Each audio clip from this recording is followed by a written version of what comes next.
CBI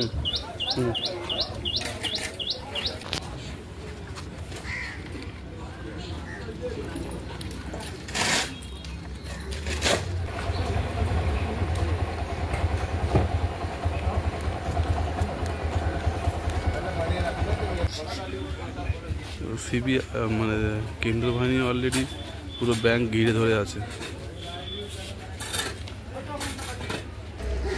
अरे महाराज आप पहले देखें कि हमको कौन किए ऑडियो।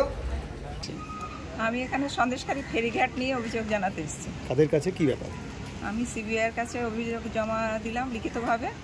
2014 সালে ফেরিঘাট নেওয়া হয়েছিল বিনা রায়াধিকারীর নামে। সেই ফেরিঘাটের পজিশন জেলা পরিষদ বিনা রায়াধিকারীকে দিতে পারেনি।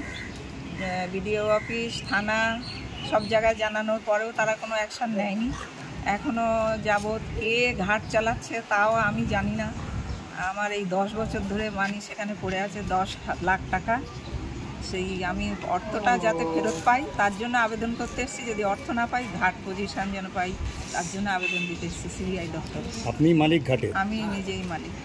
কারা নিয়েছে? কারা কারা এখন নিয়েছে বলতে তো লিখিতভাবে নেয়নি। আমাকে যখন ঘাটে ডাকলো আমি ঘাট পেলাম। ঘাট পাওয়ার পরে পজিশন নিতে ঘাটে এসে বসলাম। আমাদের তখন তুলে দিয়ে শেখ শাহজাহান, শিবু হাজরা, উত্তম সর্দার, লালটু বোস, তারপর দীনবন্ধু দাস, সঞ্জয় মণ্ডল, মাধব মণ্ডল কি করেছিল, তারপর সায়েদ গাজী, বরাতটা কি আপনাই পেয়েছিলেন?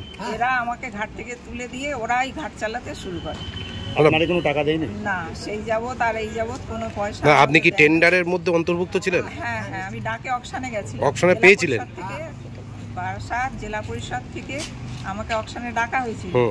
আমি এর আগেও অন্যবার ঘাট ডাক করেছিলাম, সে পেতাম। সেই হিসেবে পুরনো যারা ঘাট ডাকদাতা থাকে তাদের ডাক হয়, সেই হিসেবে আমাকে ওই 14 সালেও ডাকে ডেকেছিল। ডাকতে আমি সর্বোচ্চ ডাকদাতা ছিলাম। উপরে বসে আছে, তারা কমপ্লেন দিচ্ছে। এবার সিবিআই নিজের কাজ নিজেই জানে। আমি তো এদের একজন অ্যাডভোকেটের হিসাবে ভিকটিমসদের জন্য দাঁড়িয়ে আছি।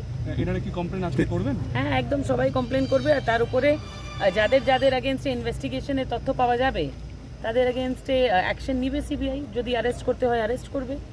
এনারা মূলত কি কমপ্লেন জমা দেবেন আজকে? এটা কোথাকার বাসিন্দা? সমস্ত জায়গার থেকে এসেছে, এরা সন্দেশখালী এসেছে, বেরমজুর এসেছে, সব জায়গা থেকে এসেছে।